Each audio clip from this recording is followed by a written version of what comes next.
ನಮಸ್ಕಾರ ಸ್ನೇಹಿತರೆ, ಎಲ್ಲರಿಗೂ ಕೂಡ ನಮ್ಮ ಒಂದು ಚಾನಲ್ಗೆ ಸ್ವಾಗತ. ಹಾಗಾದ್ರೆ ನಾವು ಇವತ್ತ ಡಿಸ್ಕಷನ್ ಮಾಡ್ತಾ ಇರುವಂತಹ ವಿಷಯ ಏನಪ್ಪಾ ಅಂತಂದ್ರ ಇನ್ನೊಂದು ಮೆಡಿಕಲ್ ರಿಲೇಟೆಡ್ ಇರುವಂತಹ ಕೋರ್ಸಿನ ಬಗ್ಗೆ ಡಿಸ್ಕಷನ್ ಮಾಡ್ತಾ ಇದೀವಿ.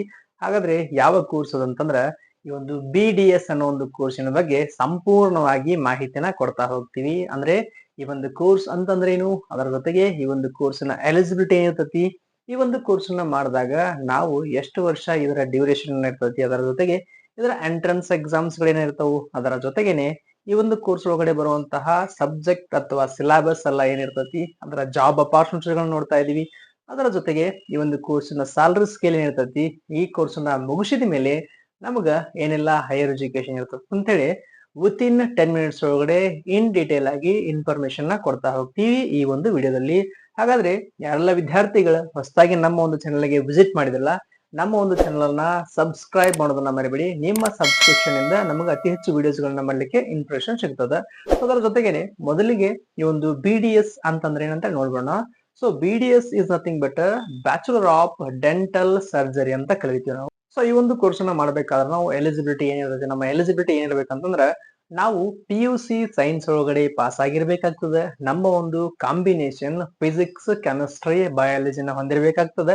ಅಂದಾಗ ನಾವು ಈ ಒಂದು ಕೋರ್ಸ್ ಅನ್ನ ಮಾಡ್ಲಿಕ್ಕೆ ಎಲಿಜಿಬಲ್ ಆಗ್ತೀವಿ. ಅಂದ್ರೆ ನಾವು ಯಾವ ಸ್ಟ್ರೀಮ್ ಅನ್ನ ತಗೊಂಡಾಗ ಈ ಕೋರ್ಸ್ ಅನ್ನ ಮಾಡಬಹುದು ಅಂತಂದ್ರೆ ಈ ಒಂದು PCMB ಆಗಿರ್ಬೋದು ಅಥವಾ PCB ಆಗಿರ್ಬೋದು, ಈ ತರ ಕಾಂಬಿನೇಷನ್ ನ ತಗೊಂಡಾಗ ನಾವು ಈ ಕೋರ್ಸ್ ಅನ್ನ ಮಾಡ್ಲಿಕ್ಕೆ ಎಲಿಜಿಬಲ್ ಆಗ್ತೀವಿ. ಅದರ ಜೊತೆಗೇನೆ ನಮ್ಮ ಒಂದು ಪ್ರೀವಿಯಸ್ ಇಯರ್ದ ಪರ್ಸೆಂಟೇಜ್ ಎಷ್ಟಿರ್ಬೇಕಂತ ಕೇಳಿದ್ರೆ ಅಪ್ರಾಕ್ಸಿಮೇಟ್ಲಿ 50% ಅನ್ನ ಹೊಂದಿರಬೇಕು.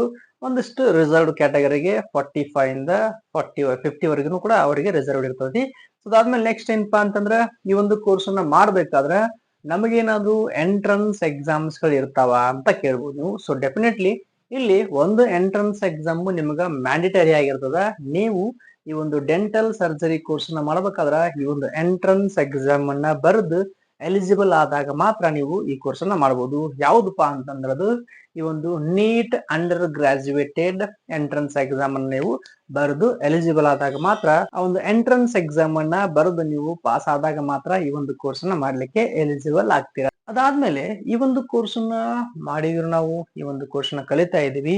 ಈ ಒಂದು ಕೋರ್ಸಿನ ಡ್ಯೂರೇಷನ್ ಎಷ್ಟು ವರ್ಷ ಇರ್ತೈತಿ ಅಂತ ಕೇಳ್ಬೋದು ನೀವು. ಸೊ ಇದರ ಡ್ಯೂರೇಷನ್ ಬಂದ್ಬಿಟ್ಟು ಅಪ್ರಾಕ್ಸಿಮೇಟ್ಲಿ 5 ಇಯರ್ ಇರ್ತೈತಿ. ಸೊ 5 ಇಯರ್ ಒಳಗಡೆ ನಾವು 4 ಇಯರ್ ನಾವು ಸ್ಟಡಿ ಒಳಗಡೆ ಕಲಿತ್ರೆ 1 ಇಯರ್ ನಮ್ಗಿಲ್ಲಿ ಕಂಪ್ಲೀಟ್ ಆಗಿ ಇಂಟರ್ನ್ಶಿಪ್ ಡ್ಯೂಟಿ ಇರ್ತೈತಿ. ಕಂಪಲ್ಸರಿ ಇಂಟರ್ನ್ಶಿಪ್ ಡ್ಯೂಟಿ ಆಗಲೇ ಮ್ಯಾಂಡೇಟರಿ ರೂಟೀನ್ ಡ್ಯೂಟಿ ಇರ್ತೈತಿ. ಇದನ್ನು ಕೂಡ ನಾವು ಮಾಡ್ಬೇಕಾಗ್ತದೆ 1 ವರ್ಷ. ಸೊ ಅದಾದ್ಮೇಲೆ ನೀವೀಗ ಹೇಳಿದ್ರಿ ಈ ಒಂದು ಕೋರ್ಸಿನ ಡ್ಯೂರೇಷನ್ ಕೂಡ ಹೇಳಿದ್ರಿ. ಅದಾದ್ಮೇಲೆ ಈ ಕೋರ್ಸ್ ನ ಮಾಡಿದ್ವಿ ನಾವು, ಇದರ ಫೀಸ್ ಸ್ಟ್ರಕ್ಚರ್ ಎಷ್ಟಿರುತ್ತೆ ಅಂತ ಕೇಳ್ಬೋದು ನೀವು. ಸೊ ಇದರ ಫೀಸ್ ಸ್ಟ್ರಕ್ಚರ್ ಬಂದ್ಬಿಟ್ಟು ಅಪ್ರಾಕ್ಸಿಮೇಟ್ಲಿ ನೀವೇನಾದ್ರೂ ಗೌರ್ಮೆಂಟ್ ಸೀಟ್ ಒಳಗಡೆ ಸೆಲೆಕ್ಟ್ ಆಗಿದ್ರೆ ಅಂದ್ರೆ ನಿಮ್ದು ಅಪ್ರಾಕ್ಸಿಮೇಟ್ಲಿ 1.5 ಅಥವಾ 2 ಲ್ಯಾಕ್ ಪರ್ ಇಯರ್ ಇರ್ತತಿ. ನೀವೇನಾದ್ರೂ ಪ್ರೈವೇಟ್ ಸೀಟ್ ಒಳಗಡೆ ಅಡ್ಮಿಷನ್ ತಗೊಂಡಿದ್ರೆ ಅಂದ್ರೆ ನಿಮ್ದ fees structure 5 lac per year ಇರ್ತತಿ. ಸೊ ಈ ತರ ನಿಮ್ಗೆ ಫೀಸ್ ಸ್ಟ್ರಕ್ಚರ್ ಕೂಡ ಇರ್ತದೆ. ಅದಾದ್ಮೇಲೆ ನೆಕ್ಸ್ಟ್ ಬರೋದು ಏನಪ್ಪಾ ಅಂತಂದ್ರೆ ಈ ಒಂದು ಕೋರ್ಸ್ ಅನ್ನ ಮಾಡಿದ್ವಿ, ಇದರ ಡ್ಯೂರೇಷನ್ ಹೇಳಿದ್ರಿ, ಇದರ ಫೀಸ್ ಸ್ಟ್ರಕ್ಚರ್ ಹೇಳಿದ್ರಿ. ಇನ್ನ ಇದರೊಳಗಡೆ ಬರುವಂತಹ ಸಬ್ಜೆಕ್ಟ್ ಏನಿರ್ತಾವ ಅಂತ ಕೇಳ್ಬೋದು ನೀವು. ಸೊ ಇಲ್ಲಿ ಮೊದಲನೇ ವರ್ಷದೊಳಗಡೆ ಬರುವಂತಹ ಸಬ್ಜೆಕ್ಟ್ ಗಳೇನಪ್ಪಾ ಅಂತಂದ್ರ general human anatomy and physiology ಅಂತ ಬರ್ತೈತಿ. ಅದಾದ್ಮೇಲೆ ನಾವಿಲ್ಲಿ ಬಯೋಕೆಮಿಸ್ಟ್ರಿ, ಆಮೇಲೆ ಡೆಂಟಲ್ ಅನಾಟಮಿ ಅಂತಾನು ಕೂಡ ಕಲಿತೀವಿ.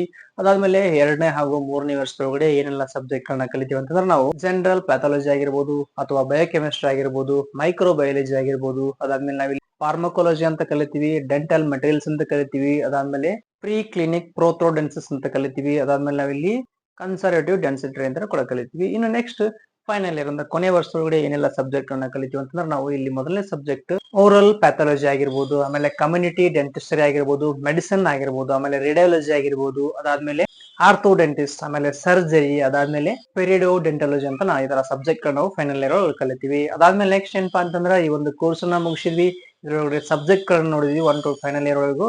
ಅದಾದ್ಮೇಲೆ ಈ ಒಂದು ಕೋರ್ಸ್ ಅನ್ನ ಮಾಡಿದ ಮೇಲೆ ನಾವು ಇಂಟರ್ನ್ಶಿಪ್ ನ ಕೂಡ ಮಾಡ್ಬೇಕಾಗ್ತದ ಹಾಸ್ಪಿಟಲ್ ಒಳಗಡೆ, ವೇರಿಯಸ್ ಡಿಪಾರ್ಟ್ಮೆಂಟ್ ಒಳಗಡೆ.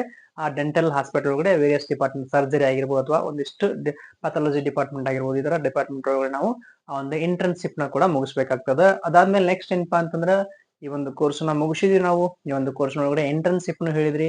ಇನ್ನ ಈ ಒಂದು ಕೋರ್ಸ್ ನ ಮಾಡಿದಾಗ ನಾವು ಏನೆಲ್ಲ ಜಾಬ್ ಅಪಾರ್ಚುನಿಟಿಗಳನ್ನ ನೋಡ್ಬೋದು ಅಂತ ಕೇಳ್ಬೋದು ನೀವು. ಸೊ ಇಲ್ಲಿ ನಿಮ್ಗೆ ಜಾಬ್ ಅಪಾರ್ಚುನಿಟೀಸ್ ಏನಿರ್ತಾವ ಅಂತಂದ್ರ ಮೊದಲನೇ ಜಾಬ್ ಅಪಾರ್ಚುನಿಟೀಸ್ ಬಂದೇನಪ್ಪಾ ಅಂದ್ರೆ ನಿಮ್ಗ ಡೆಂಟಲ್ ಸರ್ಜನ್ ಆಗಿ ವರ್ಕ್ ಮಾಡಬಹುದು, ಆರ್ಥೋ ಡೆಂಟಿಸ್ಟ್ ಆಗಿ ವರ್ಕ್ ಮಾಡಬಹುದು, ಅದಾದ್ಮೇಲೆ ಓರಲ್ ಪ್ಯಾಥಾಲಜಿಸ್ಟ್ ಆಗಿ ವರ್ಕ್ ಮಾಡಬಹುದು, ಆಮೇಲೆ ರಿಸರ್ಚರ್ ಆಗಿರೂ ಕೂಡ ಕೆಲಸ ಮಾಡಬಹುದು. ಅದಾದ್ಮೇಲೆ ನಾವಿಲ್ಲಿ ಗವರ್ಮೆಂಟ್ ಹಾಸ್ಪಿಟಲ್ ಒಳಗಡೆ ಡೆಂಟಿಸ್ಟ್ ಆಗಿ ವರ್ಕ್ ಮಾಡಬಹುದು. ಅದರ ಜೊತೆಗೆ ಪ್ರೈವೇಟ್ ಹಾಸ್ಪಿಟಲ್ ಒಳಗಡೆ ಕೂಡ ನಾವು ಡೆಂಟಿಸ್ಟ್ ಆಗಿ ವರ್ಕ್ ಮಾಡಬಹುದು. ಅದಾದ್ಮೇಲೆ ನಮ್ದೇ ಓನ್ ಪ್ರೈವೇಟ್ ಡೆಂಟಲ್ ಕ್ಲಿನಿಕ್ ಕೂಡ ಓಪನ್ ಮಾಡಬಹುದು. ಈ ತರ ನಮಗೆ ಜಾಬ್ ಅಪಾರ್ಚುನಿಟಿಗಳು ಇರ್ತಾವೆ. ಅದಾದ್ಮೇಲೆ ನೆಕ್ಸ್ಟ್ ಏನಪ್ಪಾ ಅಂತಂದ್ರ ಈ ಒಂದು ಕೋರ್ಸ್ ನ ಮಾಡಿದ್ವಿ, ಇದ್ರೊಳಗಡೆ ಜಾಬ್ ಅಪಾರ್ಚುನಿಟಿಗಳನ್ನ ಹೇಳಿದ್ರಿ. ಇದರ ಸ್ಯಾಲರಿ ಸ್ಕೇಲ್ ಏನಿರ್ತೈತ್ರಿ ಅಂತ ಕೇಳ್ಬೋದು ನೀವು. ಸೊ ನಿಮ್ಮ ಸ್ಯಾಲರಿ ಸ್ಕೇಲ್ ಅಪ್ರಾಕ್ಸಿಮೇಟ್ಲಿ ನೀವು ಫ್ರೆಶರ್ ಆಗಿ ಜಾಯ್ನ್ ಆದಾಗ ನಿಮ್ಮ salary scale 7 to 8 lakh per annum ಇರ್ತೈತಿ. ಅದಾದ್ಮೇಲೆ ನಿಮ್ಮ ಎಕ್ಸ್ಪೀರಿಯನ್ಸ್ ಆದಾಗ ನಿಮ್ಮ ಸ್ಯಾಲರಿ ಇನ್ಕ್ರೀಸ್ ಆಕೊಂತ ಹೋಗ್ತೈತಿ. 8 ಇಂದ 10 lakh, 10 ಇಂದ 12 lakh ಈ ತರ ನಿಮ್ದು ಸ್ಯಾಲರಿ ಇನ್ಕ್ರೀಸ್ ಆಕೊಂತ ಹೋಗ್ತದೆ. ನಿಮ್ಮ ಒಂದು ಕೌನ್ಸಿಲಿಂಗ್ ಮೇಲೆ ಡಿಪೆಂಡ್ ಆಗಿರ್ತದೆ, ಆಮೇಲೆ ನಿಮ್ಮ ಒಂದು ಸ್ಕಿಲ್ ಗಳ ಮೇಲೆ ಡಿಪೆಂಡ್ ಆಗಿರ್ತದೆ. ಅದಾದ್ಮೇಲೆ ಈ ಒಂದು ಡೆಂಟಿಸ್ಟ್ ಅನ್ನೋ ಒಂದು ಕೋರ್ಸ್ ಅನ್ನ ಮುಗಿಸಿದೀರಿ ನಾವು. ಇದ್ರೊಳಗಡೆ ನಮಗೇನಾದ್ರೂ ಹೈಯರ್ ಎಜುಕೇಶನ್ ಇದೆಯಾ ಅಂತ ಕೇಳ್ಬೋದು ನೀವು. ಸೊ ಇದ್ರೊಳಗಡೆ ಕೂಡ ನಿಮ್ಗೆ ಹೈಯರ್ ಎಜುಕೇಶನ್ ಇದೆ.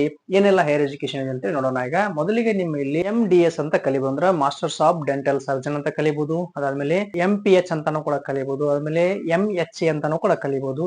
ಈ ತರ ನಿಮ್ಗೆ ಹೈಯರ್ ಎಜುಕೇಶನ್ ಆಪರ್ಚುನಿಟೀಸ್ ಇರ್ತಾವು. ಸೊ ಇದನ್ನು ಕೂಡ ನೀವು ಮಾಡಬಹುದು.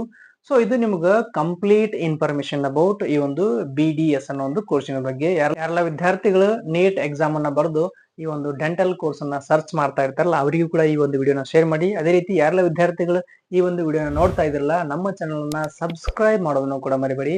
Thank you for watching this video and please do subscribe our channel. Thank you.